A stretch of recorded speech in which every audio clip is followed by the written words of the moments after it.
கர்த்தர் நல்லவர்.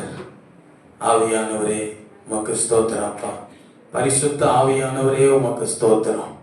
பரலோக பிதாவே உமக்கு ஸ்தோத்திரம். ஜீவனுள்ள தேவனே உமக்கு ஸ்தோத்திரம். ஒவ்வொரு வாரமும் ஒரு தலைப்போடு பேசுறோம் இல்ல? தலைப்பு வச்சு ஏன் பேசுறோம்? தலைப்பு ஏன் கொடுக்குறோம் தெரியுமா? இந்த தலைப்பு வச்சாவது நீங்க கர்த்தருக்குள்ள எனக்கு தலையா இருக்கிற கிறிஸ்து என்னோட பேசுறாரு, அதனாலதான் தலைப்பு வச்சு கொடுக்குறேன் உனக்கு. அவர் தான் தலையா இருக்கிறவர். தலையா இருக்கிறவர் ஒரு தலைப்போடு நீ தெரிந்து கொள். இந்த தலைப்பை மறக்கக்கூடாது. போன வாரம் என்ன செய்தி கேட்டீங்க? Very good. பத்தியா கேட்ட ஒன்று சொன்னீங்களா? மனம் திரும்பு. இப்போ எத்தனை பேர் மனம் திரும்பிட்டோம்?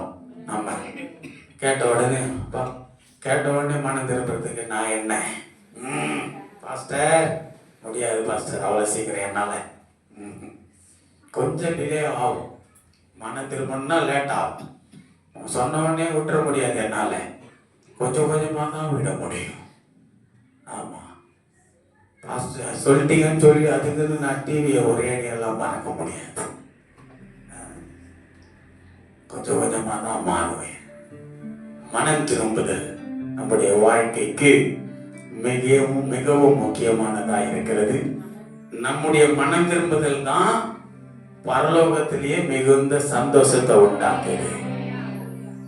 மனம் திரும்பினா பரலோகம் சந்தோஷப்படுது. பரலோகம் சந்தோஷப்பட்டா உன் வாழ்க்கை சந்தோஷமா இருக்கும். அல்லேலூயா. இன்னைக்கு காவற்காரனா அது என்ன பாஸ்டர்? காவற்காரன்னா எப்படி? அது எதுக்காக அந்த வார்த்தை சொல்றீங்க? யார் அந்த காவற்காரன்? யாரை ஆண்டவர் காவற்காரர்களாக வைக்கிறார்? நன்றாக கவனிக்க வேண்டும். எசேக்கியேல் 33ஆம் அதிகாரத்தில் 6ஆம் வசனம் இப்படியாய் சொல்லுகிறது. வாசிக்க வேண்டாம், கவனிங்க. முதலாவது, காவற்காரன் என்றால் பல அர்த்தங்கள் சொல்லப்படுகிறது. ஆங்கிலத்தில் சொன்னா வாட்ச்மேன் சொல்லலாம், காட் அப்படின்னு சொல்லலாம். காடுனா கடவுள்ல, காடு கீழே வச்சுக்கிற காடு, அதே GUARD அந்த காட். வாட்ச்மேனும் சொல்லலாம், காடுன்னு சொல்லலாம். அடுத்து பார்த்தீங்கன்னா இன்னொரு வார்த்தை கூட இருக்குது ஆங்கிலத்தில், நல்லா இருக்கு, போர்ட்டர், பாதுகாவலர், பாதுகாக்கிறவர், ப்ரொடெக்டர்னு கூட சொல்லலாம். காவற்காரனுக்கு அவ்வளவு வாக்கியம். ஒரே வார்த்தை நமக்கு தெரிஞ்சது. நம்ம டக்குன்னு ஒரு டிரான்ஸ்லேஷனா வாட்ச்மேன் அப்படின்னு சொன்னோம்னா காவற்காரர்கள் அப்படின்னு சொன்னால வாட்ச்மேன் அப்படின்னு. வாட்ச்மேன் நீ அப்படின்னு ஒருத்தர் இருந்தார் பைபிளில். சரி, பைபிள்ன்ற மாதிரி ஒரு மிஷினரி, ஒரு தேவ மனுஷன். நான் பைபிளில் நிறைய பேரை சொல்லி அவரும் அவரோட பிள்ளை இருந்தால் அவரையும் உள்ள வச்சுட்டேன். பரவாயில்ல, இந்த வர நாட்களில் நம்மளே அநேகத்துல பேசுவாங்க. அப்படி கர்த்தருக்குள்ள நாம நிக்கணும், வாழ்ந்து காட்டணும். அல்லேலூயா. சோ காவற்காரன், காவல் காப்பவர், பாதுகாப்பவர், பாதுகாப்பு அளிக்கிறவர், ஆபத்துகளை தடுக்கிறவர் தான் காவல்காரனுடைய வேலை. இன்றைக்கு உலகத்துல பார்க்கிற காவல்காரர்களை பார்க்கும் பொழுது நிறைய கம்பெனிஸ்லாம், பெரிய பெரிய ஃபேக்டரிக்கெல்லாம் காவல்காரங்க இருப்பாங்க, வாட்ச்மேன் இருப்பாங்க. சில சின்ன சின்ன கம்பெனிஸ்லாம் இடத்துலையும் இப்போ நிறைய இந்த ஏடிஎம்லாம் கூட பார்த்தீங்கன்னா அந்த ஏடிஎம் ரூம்லாம் கூட காவல்காரங்க, வாட்ச்மேன் இருக்காங்க, பாதுகாக்கிறவங்க நிறைய இருக்குது. இப்போ நான் ஆக்சுவலாக நிறைய அதெல்லாம் மாறி போய் நிறைய வீடுகளுக்கு காவல்காரங்க இருக்கிறாங்க. பெரிய பெரிய வசதி படித்த பங்களா வீட்டுக்காரங்களுக்கு, ரெசார்ட்டில் பெரிய வீட்டில் இருக்கிறவங்களுக்குலாம் அவங்களும் வாட்ச் பண்ணி வச்சுருக்காங்க, நல்ல வசதி படித்தவர்கள்லாம். ஸோ இந்த காவல்காரனுடைய வேலை என்ன என்றால் காவல் காக்கிறவர், பாதுகாப்பு அளிக்கிறவர், ஆபத்துகளை எந்த ஒரு தீங்கும் அந்த இடத்துல வராத அளவுக்கு அவர் தடுக்கிறவர் தான் காவல்காரர். பைபிளில் காவல்காரர்களை குறித்து சொல்லப்பட்ட இடம் இங்கே தான். வாருங்க, எசேக்கியேல் 33ஆம் அதிகாரம் 6வது வசனத்துல காவல்காரருடைய வேலை, பைபிள்ல சொல்லப்பட்ட காவல்காரருடைய வேலை என்ன அப்படின்னு சொன்னா,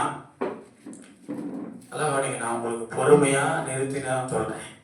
ஏதோ ஒரு ஃபயரா அக்கினியா இந்த காவல்காரரை பத்தி பேசுறதெல்லாம் வந்து கிடையாது. என்ன காவல்காரன்னா யாரு, காவல்காரர்கள் பைபிள்ல எப்படி எதுக்கு சொல்லப்பட்டிருக்கிறார்கள், யாரை காவல்காரர்களை ஆண்டவர் வச்சிருக்கிறாரு நியமிச்சார் சொல்லி பார்க்கிறோம். காவல்காரன் பட்டயம் வருவதை கண்டு அவன் எக்காலம் ஊதாமலும் ஜனங்கள் எச்சரிக்கப்படாமலும் பட்டயம் வந்து அவர்களில் யாதொருவனை மாறிக்கொள்ளுகிறது உண்டானால் அவன் தன் அக்கிரமத்திலே வாரிக்கொள்ளப்பட்டான். ஆனாலும் அவன் இரத்தப்பழி காவல்காரன் கையிலே கேட்பேன். இதனுடைய அர்த்தம் என்ன தெரியுமா? இதனுடைய ஃபர்ஸ்ட் வாக்கியங்கள் வர 33ஆம் அதிகாரத்துல முதல் வசனத்தை வாசிங்களா. கர்த்தருடைய வார்த்தை எனக்கு உண்டாக்கி அவர், மனுபுத்திரனே, நீ உன் ஜனத்தின் புத்திரரோடே பேசி அவர்களோடே சொல்ல வேண்டியதாவது, நான் தேசத்தின் மேல் பட்டயத்தை வரப்பண்ணுகையில் தேசத்தின் ஜனம் தங்கள் எல்லைகளில் உள்ள ஒருவனை அழைத்து அவனை தங்களுக்கு காவற்காரனாக வைத்த பின்பு. போதும், நல்லா கவனிங்க. தேசத்தின் எல்லைகளிலே ஒரு பிரச்சனை, பட்டயம் வரும் பொழுது ஜனங்கள் மேல் பட்டயம் வரும் பண்ணுவகைகள், பட்டயம் வரப்பனவர் நான் ஆண்டவர் சொல்றாரு, அவர்களோட பேசி சொல்ல வேண்டியது என்னவென்றால், நான் தேசத்தின் மேல் பட்டயத்தை வர பண்ணுகையில் தேசத்தின் ஜனம் தங்கள் எல்லைகளில் உள்ள ஒருவனை அழைத்து அவனை தங்களுக்கு காவற்காரராக வைத்த பின்பு.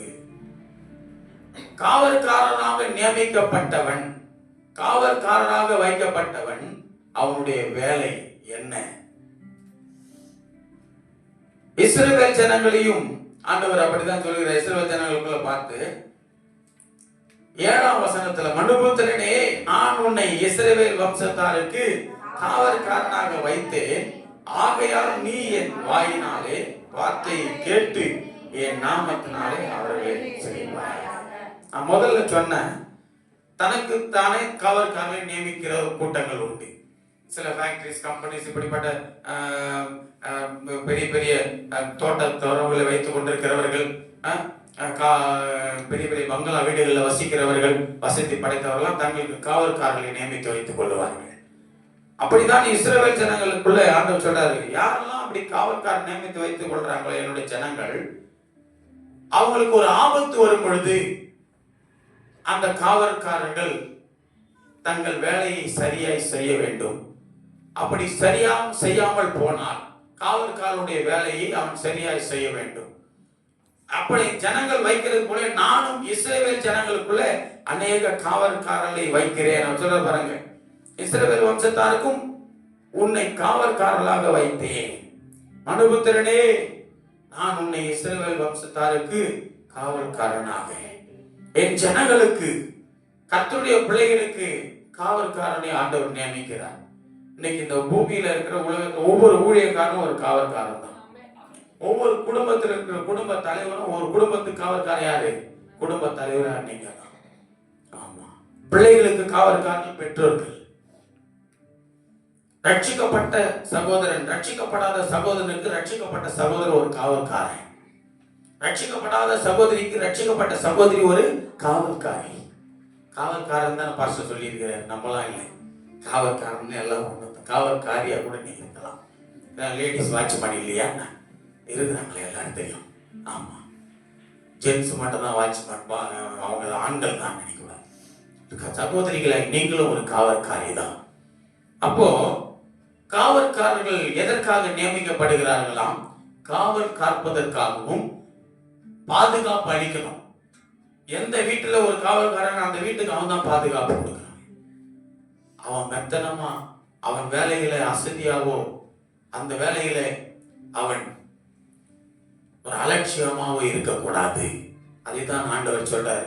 இப்ப எசேக்கியேல் புஸ்தகத்தை திருப்பிங்க 33ஆம் அதிகாரத்துல காவல்காரனுடைய வேலை சொல்றாரு பாருங்க. காவல்காரன் பட்டயம் தேசத்திலே வரும் பொழுது, பட்டயம்னா சில நேரத்தில் அவரே சொல்ற, நானே பட்டயத்தை அனுப்பு, கர்த்தரே அனுப்புவார். சில நேரங்களில் கர்த்தரே உங்களை உனக்கு எத்த கொடுப்பார். அந்த நாளில் இஸ்ரவேல் ஜனங்கள் கர்த்தர் பிரியம் இல்லாமல் போகும் பொழுது, கர்த்தரை விட்டு தூரமா போய் நரகலான விக்கிரங்களை அவர் வழிபடும் பொழுது ஆண்டுடைய கோபம் வந்துடும். உடனே அந்நிய ஜாதியை கொண்டு இஸ்ரவேல் ஜனங்கள் ஒடுக்கிற நாட்கள் உண்டு. அப்படி ஒடுக்கும் பொழுது இஸ்ரவேல் ஜனங்க மனம் திரும்பி ஆண்டவரே முறையிட்டு அழுதா ஆண்டவரை காப்பாற்றுவார். இவரே அடிப்பார், திருப்பி அணைப்பார். ஆண்டவருடைய வேலையாக தான். உன்னை அடிக்கவும் செய்வார், அணைக்கவும் செய்வார். அடி தாங்க முடியாது கத்துவதில்லை. நம்மளை பெற்றோர்கள் பிள்ளைங்களை பேரண்ட்ஸ் அடிப்பீங்களே, எத்தனை பேர் அடிச்சுக்கிறீங்க? இவனை நான் அடிச்சது இல்லை, சின்ன வயசுல தெரியல, எப்போ செஞ்சது அவங்க அம்மா கடவுள் தெரியாது. ஆனால் நாங்கள் அடிச்சுதான், அதாவது கத்துறவங்களை அரவணைச்சு கொஞ்சம் வளர்த்துக்கிறோம். ஆனால் நிறைய பேரண்ட்ஸ் அடிப்பாங்கல்ல, ஆனால் அடிச்சிடுவோம். சில நேரத்தில் அடிச்சுட்டு என்ன பண்ணுவாங்க, அந்த பிள்ளை அடி நம்ம சாதாரணமாக அடிப்போம், தனி தவறி வேற எதனா அடிபட்டுரும். அடித்த உடனே அந்த பிள்ளைக்கு அதிகமாக வலியோ அது வேதனை பண்ணி அழுமா தான் பண்ணுவோம். உடனே கட்டி அணைச்சி தூக்கி சரி சாரி கொஞ்சம் வரல உன் பிள்ளைய தூக்கி தட்டி, ஐயோ அப்பா வேகமாக அடிச்சிட்டாடா, அப்பா தெரியாமல் பண்ணிட்டேன், சரி தும்மா தட்டினாருப்பா அப்படின்வாங்க. அப்போ துடிப்போம். நம்ம ஆண்டவரும் அப்படிதான், உன்னை அடிக்கவும் செய்வார், ஆனா நீ அழும் பொழுது உன்னை அணைப்பார். இஸ்ரவேல் ஜனங்களை என்ன பண்ணுவாங்களா, இந்த இஸ்ரவேல் ஜனங்க கர்த்தர் நல்லா அதிசயமா நடத்திட்டு போவார், அற்புதமா ஆச்சரியமா நடத்திட்டு போவார்.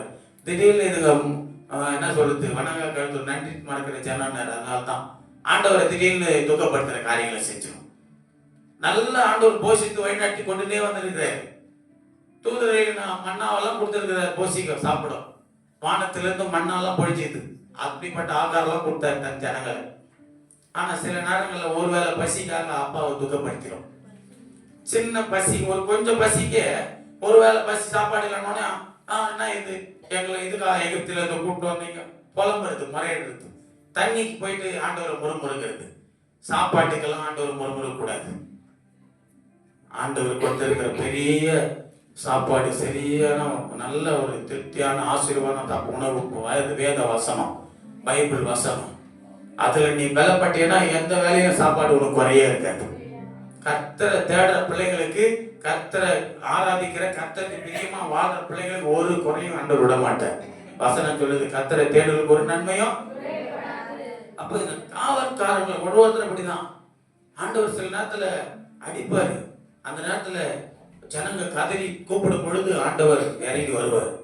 இப்ப இஸ்ரவேல் ஜனங்க மேல காவல்காரராய் நியமிக்கப்பட்டவர்கள் வேலை என்னன்னா, திடீர்னு இஸ்ரவேல் ஜனங்களுக்கு விரோதமா ஏதாவது யுத்தம் நடக்கிற செய்தி வந்தா, யுத்தம் வந்தா அந்த யுத்தத்தின் செய்தியை, ஜனங்களுக்கு வர ஆபத்தை இந்த காவல்காரன் தடுக்க வண்ணமாய் ஜனங்களை எச்சரிக்கிறது தான் காவல்காரனுடைய வேலை. எச்சரிக்கிறது. ஜனங்களை சொல்லணுமா, உங்க மேல யுத்தம் நடக்க போகுது, யுத்தம் செய்ய வராங்க, பட்டயம் வருது, எச்சரிக்கையாயிரு. இன்றைக்கு காவல்காரன் ஒவ்வொருவரும் எச்சரிக்கணும். பட்டயத்தை கொண்டுதான் எச்சரிக்கிறேன். இன்னைக்கு பட்டயம் ஒண்ணுது, சத்துருக்களால வரக்கூடிய பட்டயம், அது ஒண்ணு இல்ல. அந்த பட்டயத்துக்கு நீ தப்பி வைக்கணும்னா இந்த வார்த்தை என்னும் பட்டயத்துக்கு நீ கீழ்ப்படிந்து காணப்பட வேண்டும். சத்துருவின் பட்டயத்திற்கு நீ பாதுகாக்கப்படணும்னு சொன்னா, சத்துருவின் பட்டயம் ஒன்னும் செய்யக்கூடாதுன்னா, வேத வசனமாகிய இந்த பட்டயத்திற்கு நீ என்ன பண்ணணும், கீழ்ப்படிந்து செவிசாய்த்து நடக்கணும். அல்லேலூயா. இப்போ இந்த காவல்காரன் என்ன செய்யணுமா, ஜனங்க எச்சரிக்கணுமா. எச்சரிக்கிறவன் தான் காவல்காரன், ஆபத்திலிருந்து தப்பு வைக்கிறவன். காவல்காரன் பட்டயம் வருவதை கண்டு அவன் எக்காலத்தை ஊதாமணும். அன்னைக்கு அவங்களுக்கு கொடுக்கப்பட்ட வேலை ஒரு எக்காலம் ஊதணும். இவர் என்ன பண்ணுவார், மதில்கள் இருப்பார், ஊர் எல்லையில இருப்பார். ஊர் எல்லையில இருந்து ஜனங்களுக்கு ஏதாவது ஆபத்து வரணும்னா உடனே அதை அறிவிக்கிறதுக்கு எப்படியா ஓடி எல்லாரும் சொல்ல முடியாதுல்ல, இவர் எக்காலம் ஊதுவாராம். இவர் கையில ஒரு எக்காலம் இருக்கும். அந்த எக்காலத்தை ஊதுற அந்த எக்கால சத்தம் ஜனங்கள் காதுகள்ல கேட்கும். கேட்ட உடனே ஜனங்களா எச்சரிக்கை, காவல்காரன் எக்காலம் ஊதலாம், ஏதோ ஒரு பிரச்சனை என்ன, அப்பதான் விசாரிப்பாங்க. அப்ப சொல்லுவான், ஆமா யுத்தம் நடக்க போகுது. அப்போ ஜனங்கள்லாம் விழிப்பாயிடுவாங்க, ஆயத்தம் ஆயிடுவாங்க. எக்கால சத்தம் கேட்கப்பட போகுது, காவல்காரன் ஊத போறாங்க எக்காலத்தை, விழிப்பா இருந்துக்கும். இயேசு வருகையில எக்காலம் ஊத போனோம். ஆபத்து வரும்பொழுது உனக்கு எச்சரிப்பின் எக்கால சத்தம், எச்சரிப்பின் சத்தம், அதுவும் ஒரு எக்கால சத்தம் தான் தேவ பிள்ளையே. அப்படி எக்காலம் ஊதும் பொழுது ஜனங்களாம் கேட்டு ஆயத்தம் ஆயிடணுமா, விழிப்பாயிடணுமா, தயாராயிடணும்.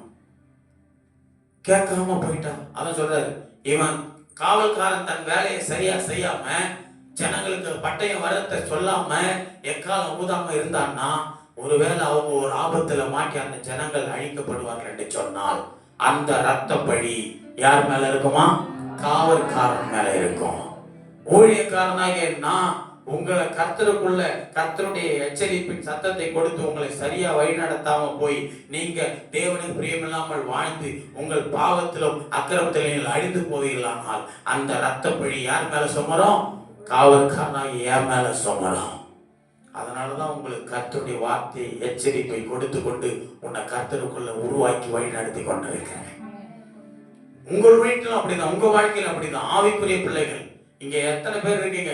உங்களை எத்தனை பேர் ஆவிக்குரியவர்களா இருக்கிறீங்க? உங்க குடும்பத்துல ஆவிக்குரியவர்களா இருக்கிற நீங்கள் தான் உங்கள் குடும்பத்திற்கு காவற்காரர்கள்.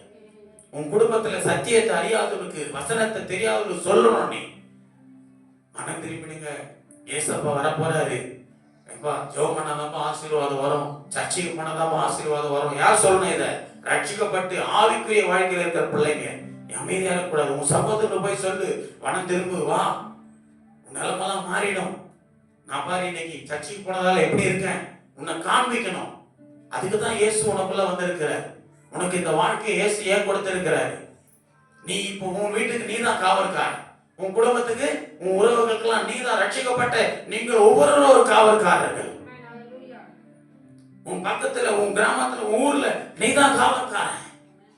ஊழியக்காரனாலும் சரி, விசுவாசியா இருந்தாலும், தேவனுடைய பிள்ளைகள் எல்லாருமே ஒரு காவற்காரன் தான். இந்த தேசத்திற்கு நீ தான் காவல்காரன். அப்ப நீ சரியா காவல் காக்கணும். இயேசு வரப்போறார், எச்சரிப்பு கொடு. பாவம் செய்யாதே, கண்டித்து எச்சரி, பாவத்தை உணர்த்து. அதுதான் பரலோகம் போன ஆண்டவர் வருகை சமீபமாயிடுச்சு. காவற்காரனே, இப்ப காவற்காரன் எச்சரிக்காம போனா பட்டயம், காவற்காரன் அந்த பட்டயத்துக்கு அவருடைய ரத்த பழி காவற்காரன் மேல.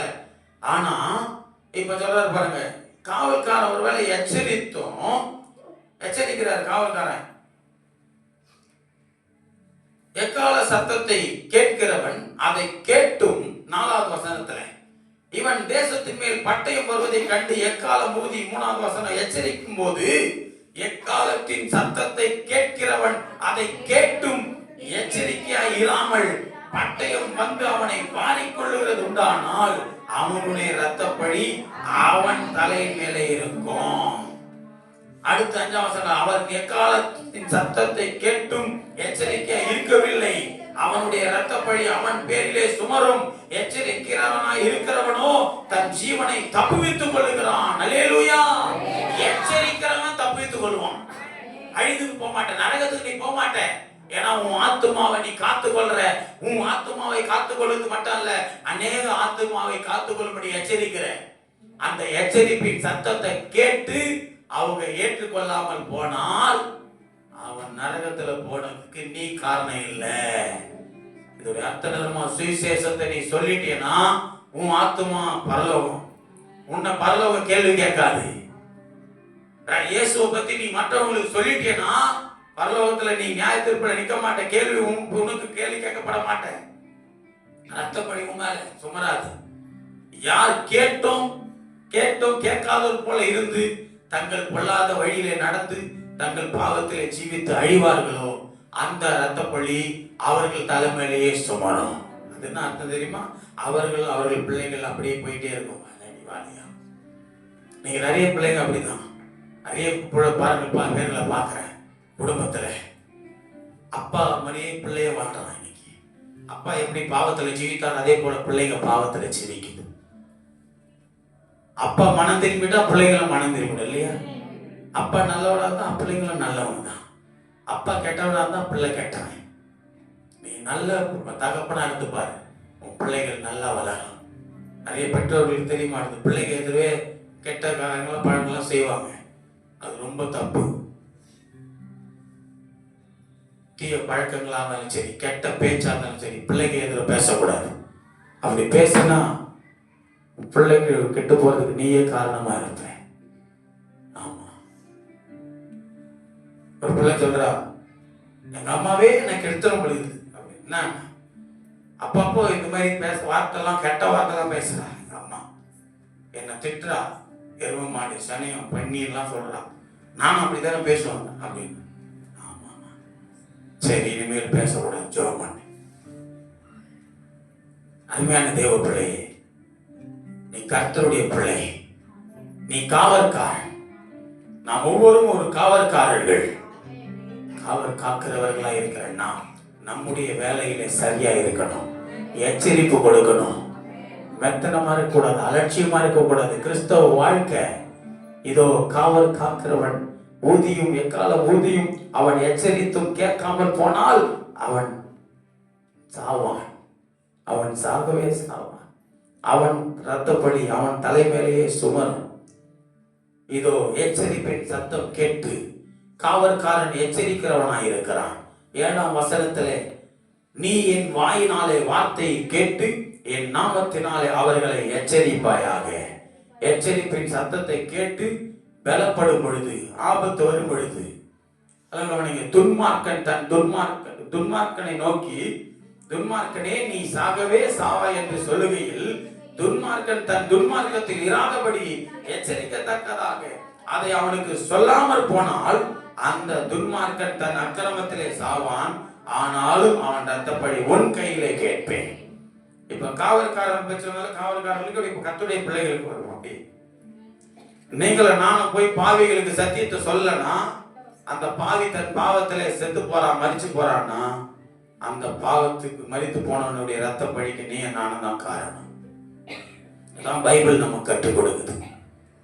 உன் சகோதரனை ரட்சிக்க தான் உன் ஆண்டவர் ரட்சித்து வச்சிருக்கிறார். உன் குடும்பத்தில் உள்ளவர்களை, உன் பக்கத்து வீட்டுக்காரனை, உன் நண்பனை, பாவிகளை, துன்மார்க்களை ரட்சிக்கும்படி தான் ஆண்டவர் உன்னை ரட்சித்து வச்சிருக்கிறார். நீ சொல்லாமல் போனால் எப்படி? உன் கையிலே தான் கேட்பேன். கர்த்தர் உனக்கு உபதேசித்து சொன்ன யாவையும் நீ கை கொண்டு அவர்களுக்கு உபதேசித்து சொல்லி அவர்களை ரட்சிப்புக்குள்ள நடத்தணும்.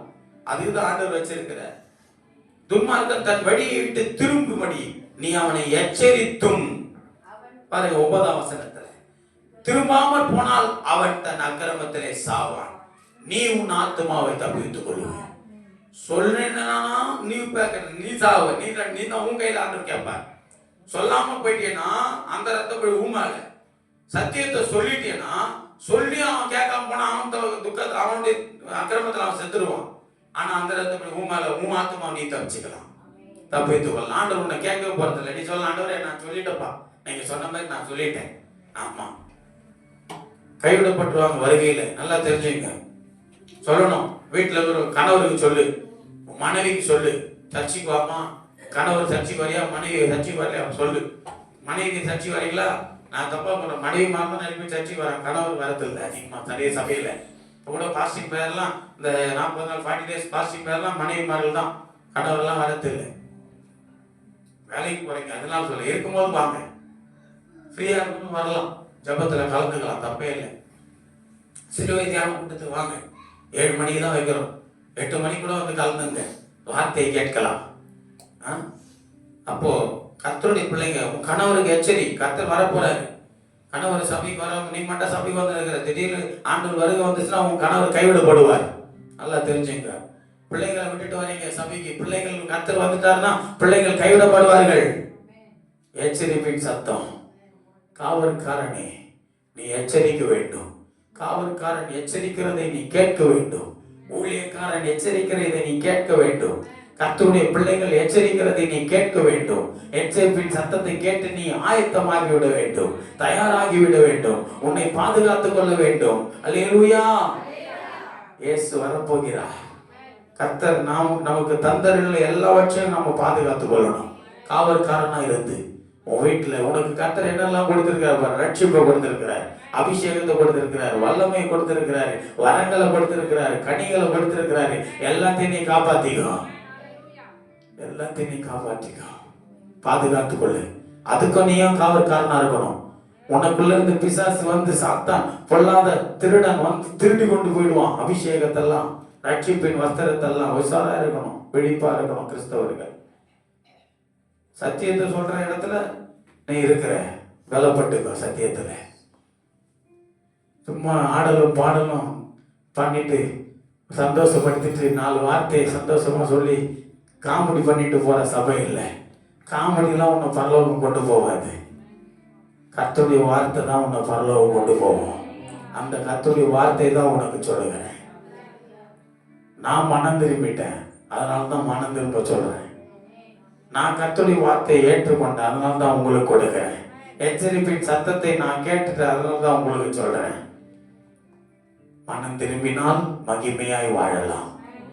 நீ காவற்காரன், உன் குடும்பத்திற்கு, மனைவிக்கு, கணவன் காவற்காரன், பிள்ளைகளுக்கு பெற்றோர்கள் காவற்காரர்கள். திரும்பவும் சொல்றேன், உன் சகோதரருக்கு நீதான் காவற்காரன், உன் ஊருக்கு நீதான், ரட்சிக்கப்பட்ட நீதான் காவற்காரன், உடைய குடும்ப உறவுகளுக்கு நீதான் காவற்காரன். உன் ஆண்டவர் தெரிந்து கொண்டார். விழிப்பாயிடு மனுபுத்திரனே. 10வது வசனம் சொல்றாரு, நீ இஸ்ரவேல் வம்சத்தாரை நோக்கி, எங்கள் துரோகங்களும் எங்கள் பாவங்களும் எங்கள் மேல் இருக்கிறது, நாங்கள் சோர்ந்து போகிறோம்.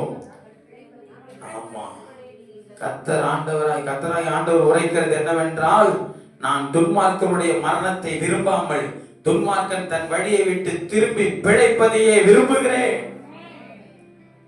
ஆண்டவர் அவர் ஜீவன் மேல ஆணையிட்டு சொல்றாரு, என் ஜீவனை கொண்டு சொல்றேன், துன்மார்க்கன் சாவக்கூடாது, ஒரு பாவியும் அழிந்து போவன். பாவம் தான் அழியணும், பாவி அழிய கூடாது. பாவி இல்ல, அவன் பாவிக்காக தான் ஆண்டவர் இயேசு பூமிக்கு வந்தார். பாவிகளை ரட்சிக்கும்படி வந்தார், எல்லாரையும் ரட்சிக்க வந்தார் இயேசு. உன்னை என்னை ரட்சித்த ஆண்டவர் அநேகரை ரட்சிக்கும்படியாய் நம்மை வைத்திருக்கிறார். நீ ரட்சிப்புக்குள்ள நிலைத்திரு, பாவியாயிராதே, பரிசுத்தத்தை பெற்றுக்கொள். அநேக பாவிகளை ரட்சிக்க வேண்டும். துன்மார்க்கன் சாவக்கூடாது, பாவி சாகக்கூடாது, பிழைக்கணும். அவன் ஆத்துமா பிழைக்கணும், பரலோகம் போகணும். அப்ப நீங்களும் நானும் தான் காவல்காரர்களா இருக்கணும். அவனுக்கு சொல்லணும், அவனை காக்கணும், அவனை பாதுகாக்கணும். ஆண்டவரே எல்லாரையும் ரட்சிங்கப்பா.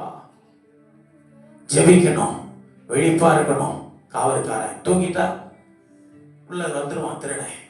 காவல்காரன் தூங்கக்கூடாது, விழிப்பா இருக்கணும். நீ என்ன பண்ணணும், விழித்துட்டே இருக்கணும். ஏன்னா பிசாசு எப்போ வந்து ஆடுகள் திருடுவான், சபையில வந்து உடைப்பான், ஊழியத்துல வந்து பிரச்சனை உண்டாக்குவான். விசுவாச குடும்பங்கள் விழிப்பா இருக்கணும். குடும்ப தலைவன், ஆவிக்குரிய பிள்ளைகள் விழிப்பா இருக்கணும். என் பிள்ளைங்க ஐயோ யோபு என்ன பண்றாரு, தன் பிள்ளைகளுக்காக அப்பப்போ பலி செலுத்தி ஜோகம் பண்ணுவாராம். ஏசப்பா, என் பிள்ளைங்க ஏதாவது தெரிந்தோ தெரியாம செய்த பாவத்தெல்லாம் மன்னிச்சிருங்க, உங்க கோபம் என் பிள்ளைகள் மேல வரக்கூடாது. தொடுங்க ஆண்டவரே. காவல்காரன் விழிப்பா இருக்கணும். எச்சரிக்கிறாரு, தேசத்து மேல போய் என்ன பண்ண, துன்மார்க்கனுக்கு எச்சரிப்பை கொடுன்றாரு. யோனா போயிட்டு சொன்னாரு, என்ன சொன்னார், நினைவே பட்டத்தை பார்த்து, நினைவே பட்டத்தாரே அழிவு வருது, மனம் திரும்பிடு, கர்த்தருடைய கோபம் வந்துருச்சு, நீங்கள் அழிக்கப்பட போகிறீர்கள், கர்த்தர் உங்களை அழிக்க போறேன்னு சொல்றாரு. ஜனங்க கேட்ட உடனே அப்படியா பரவாயில்ல ஆயிடும் அப்படின்னு சொல்லிட்டு போல. அந்த ஜனம் பண்ணிச்சு, உடனே ஒப்பு கொடுத்து அந்த நினைவே ராஜா முதல் கொண்டு பயந்தான் கர்த்தருக்கு. கர்த்தருடைய கோபம் நினைவே பட்டத்து மேல பெருகின உடனே நினைவே பட்டணத்தின் ராஜா முதல் கொண்டு, ஐயோ கர்த்தருடைய கோபம் நம்ம மேல வருது, உடனே எல்லாம் உபவாசம் பண்ணி ரட்டுடித்து ராஜ வஸ்திரத்தெல்லாம் ராஜா கலைச்சிட்டான், கோணி வஸ்திரம் முடிச்சுட்டான், சாம்பல்ல உட்கார்ந்தான். வஸ்திரம் துக்கத்தை கொண்டாடுறான், துக்கத்தை வெளிப்படுத்துறான். ஆண்டவரே நாங்க பாவம் செஞ்சிட்டோமே, எங்க பாவத்துக்காக எங்களை அழிக்க போறீங்களா, வேண்டாம் ஆண்டவரே, நாங்க மனம் திரும்பிடுறோம், நாங்க உங்க பாவத்தை விட்டு எல்லாம் வழி விலகிறோம் ஆண்டவரே, இல்லாத வழி விட்டு விலகுறோம்னு ஒப்பு கொடுத்து ஜெபிச்சாங்க பாருங்க. ஜெபிச்ச உடனே கோபம் தீர்ந்தது, ஆண்டவருடைய இரக்கம் வந்துருச்சு. நினைவே பட்டணத்தை அழிக்கல ஆண்டவர், தேவனுடைய இரக்கம் அந்த பட்டணத்துக்கு உண்டாச்சு. மனம் திரும்பினால் இரக்கம், மகிமை எல்லாம் உண்டாகும். எச்சரிப்பின் சத்தம் கேட்கப்பட்டவுடன் நீ மனம் திரும்பிடணும். கர்த்தருடைய வார்த்தை உணர்த்துச்சுன்னா உணர்ந்துடணும், மனம் திரும்பணும். அப்பதான் காவற்காரன் காவல் காக்கிறார், எச்சரிக்கிறார், விழிப்பா இருக்கிறார், உன்னை கரெக்டா வழி நடத்துறாரு. நீ வழி நடத்தப்படுவாயா? கர்த்தருடைய வார்த்தை காத்துக்கொள். ஒருவனையும் ஆண்டவர் அழிய விட மாட்டார், அழிய விட விரும்பவில்லை. ஆகவே காவற்காரன் தன் காவல் காக்கிறதிலே அவன் உண்மையாய் இருக்க வேண்டும். ஆண்டவரே உடைய கரத்திலே ஒப்பு கொடுக்கிறேன் ஐயா. எல்லாரும் அப்படியே கண்களை மூடி ஆண்டவர் சமூகத்தில், தகப்பனே எங்களை இந்த ஜனத்தின் மேல் காவற்காரனாய் வைத்திருக்கிறீர். காவற்காரனாகிய நாங்கள் எச்சரிக்கிறவர்களாக, எச்சரிப்பின் சத்தத்தை, அன்றைக்கு எக்கால சத்தத்தை ஊதி தன் ஜனங்களை ஆபத்திலிருந்து காத்தது போல இன்றைக்கு கர்த்தருடைய எச்சரிப்பின் சத்தத்தை கொடுத்து என் ஜனங்களை காக்கின்றோம். ஆண்டவரே, பாதுகாக்கிறோம். ஒவ்வொருவரையும் கர்த்தர் பாதுகாத்துக் கொள்ளுங்க. யாரெல்லாம் எச்சரிப்பின் சத்தத்தை கேட்கிறீர்களோ பாதுகாக்கப்படுவீர்கள். சத்தத்தை கேட்டு யாரெல்லாம் மனம் திரும்புகிறீர்களோ, யாரெல்லாம் விழிப்படைகிறீர்களோ, கர்த்தர் உங்களை பாதுகாத்து வழி நடத்துவார். நீங்கள் பாதுகாக்கப்படுவீர்கள். ஆண்டவரே, ஒன்றையும் நான் எழுந்து போக கூடாது. சத்துரு என்னை அழிக்க கூடாது. என் ஆண்டவர் என்னை அழைக்கல. என் ஆண்டவர் என்னை அழிந்து போக விட மாட்டீங்க. நான் அழிந்து போகிறதுக்காக என்னை அழைக்கல. நான் பிழைப்பதற்காக அழைத்திருக்கிறீங்க ஆண்டவரே. நன்றி ராஜா, நன்றி ராஜா. அல்லேலூயா. முழங்கால் படிட்டு அப்பா கிட்ட, எல்லாம் முழங்கால் படிட்டு அப்பா கிட்ட, ஏசப்பா, காவற்காரனாய் வைத்திருக்கிற என்னை கர்த்தர் நான் இன்னும் கவனமாய் காவல் காக்க, இன்னும் நான் விழித்திருந்து காவல் காக்க, இன்னும் ஆண்டவரே என் சபை மேல, எனக்கு கொடுத்த ஊழியத்தின் மேல, இந்த தேசத்தின் மேல, ஜனங்கள் மேல, என் குடும்பத்தின் மேல, எல்லாவற்றிலும் நான் காவல் கரைய சரியாய் காக்க, என் ஜனங்களை எச்சரிக்க கர்த்தர் உதவி செய்வீராக. அப்பா, உதவி செய்வீராக ஆண்டவரே. காத்து கொள்ளணுமே, காத்து கொள்ளணுமே, அபிஷேகம் போகாம காத்து கொள்ளணுமே, காத்து கொள்ளணுமே, காத்து கொள்ளணுமே, பரிசுத்த ஆவிய காத்து கொள்ளணுமே, காத்து கொள்ளணுமே, காத்து கொள்ளணுமே, ரட்சிப்பின் வஸ்திரத்தை காத்து கொள்ளணுமே, காத்து கொள்ளணுமே, காத்து கொள்ளணும். அபிஷேகம், அபிஷேகம் போகாம காத்து கொள்ளணுமே, காத்து கொள்ளணுமே, காத்து கொள்ளணுமே, பரிசுத்த ஆவிய திகர்வரங்கள் காத்து கொள்ளணுமே, காத்து கொள்ளணுமே, ரட்சிப்பின் வஸ்திரத்தை காத்து கொள்ளணுமே, அபிஷேக நாதனே, அனல் மூட்டும் தேவனே, உன் நாமம் என்றும் வாழ்க. ஐயா, உன் நாமம் என்றும் வாழ்க. உண்மையான கிறிஸ்தவனா நாங்க வாழணும், உமக்கு பிரியமான செயல்களை செய்து மகிழணும். உண்மையான கிறிஸ்தவனா நாங்க வாழணும், உமக்கு பிரியமான செயல்களை செய்து மகிழணும். காத்து கொள்ளணுமே, காத்து கொள்ளணுமே, அபிஷேகம் போகாம காத்து கொள்ளணுமே, காத்து கொள்ளணும். பரிசுத்த ஆவிய, பரிசுத்த ஆவிய நாங்க காத்து கொள்ளணுமே, காத்து கொள்ளணுமே, ரட்சிப்பின் வஸ்திரத்தை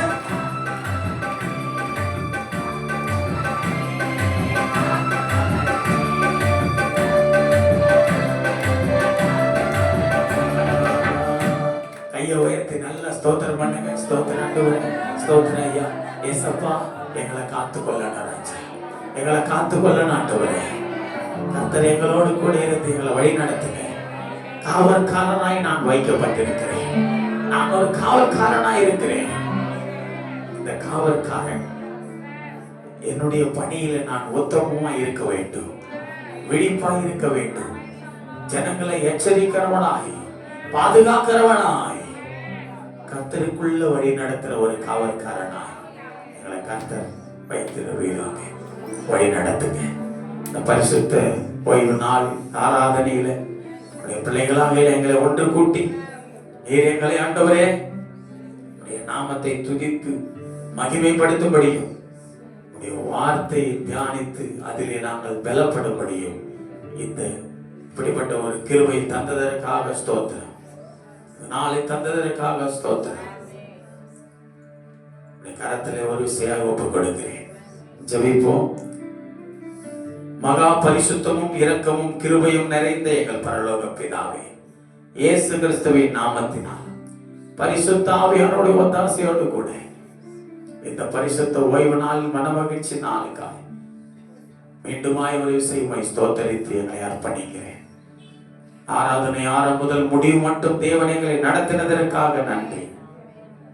இன்றைக்கு கேட்ட வார்த்தையின்படி காவற்காரன் பரிசுத்த ஆவியானவர் திருவளம் பற்றின விளம்பின இந்த வார்த்தைகளை நாங்கள் ஒரு நாள் மறந்து போகாதபடி, நான் ஒரு காவல்காரன், சபைக்கு, குடும்பத்துக்கு குடும்ப தலைவன், பிள்ளைகளுக்கு பெற்றோர்கள், ரட்சிக்கப்படாதவர்களுக்கு ரட்சிக்கப்பட்டவர்கள், நான் வசிக்கிற பகுதிக்கு ரட்சிக்கப்பட்ட நான், தேசத்திற்கு நாங்கள் ஒரு காவல்காரர்கள்.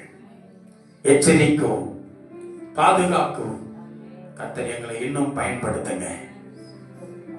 கேட்ட வார்த்தைகளை நாங்கள் மறந்து போகாதபடி எங்கள் இருதயத்தில் வைத்து, ஐயோ துன்மார்க்கன் தன் துன்மார்க்கத்தில் அழிவானானால், அவனுக்கு நான் எச்சரிப்பின் சத்தத்தை கொடாமல் அவன் அழிந்து போவானானால் அந்த இரத்தப்பழி என் மேல் வருமே என்ற உணர்வு உண்டாகட்டும். என் சகோதரன், என்னுடைய நண்பன் பாவத்திலே ஜீவித்து மரித்து போவானானால் அதற்கு நான் தானே காரணமாய் இருப்பேன். வேதம் சொல்லுகிறது, பரலோகத்திலே எனக்கு கேட்கப்படுமே.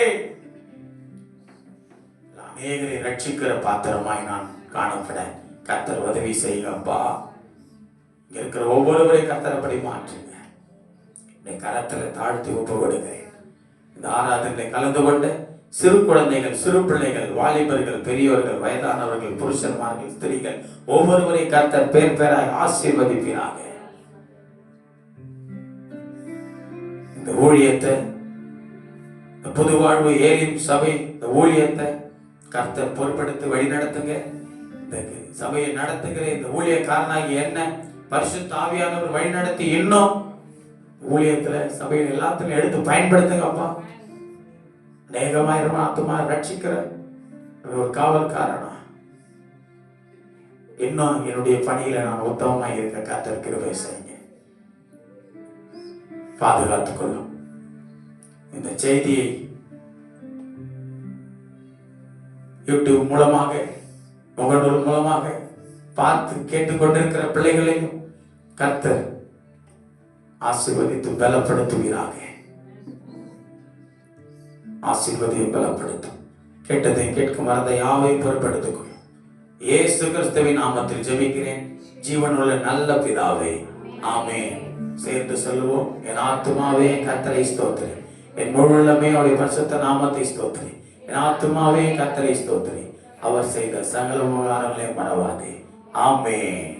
கர்த்தராகிய இயேசு கிறிஸ்துவின் கிருபையும் பிதாவாகிய தேவனுடைய அன்பும் பரிசுத்த ஆவியானுடைய ஐக்கியம் இன்றும் என்றும் சதா காலங்களிலும் நம் அனைவரோடும் விசேஷமாய் நம்முடைய ஊழியத்தோடும் அவர் வருகை மட்டும் இருந்து காப்பாராக. ஆமென். அல்லேலூயா, அல்லேலூயா, அல்லேலூயா.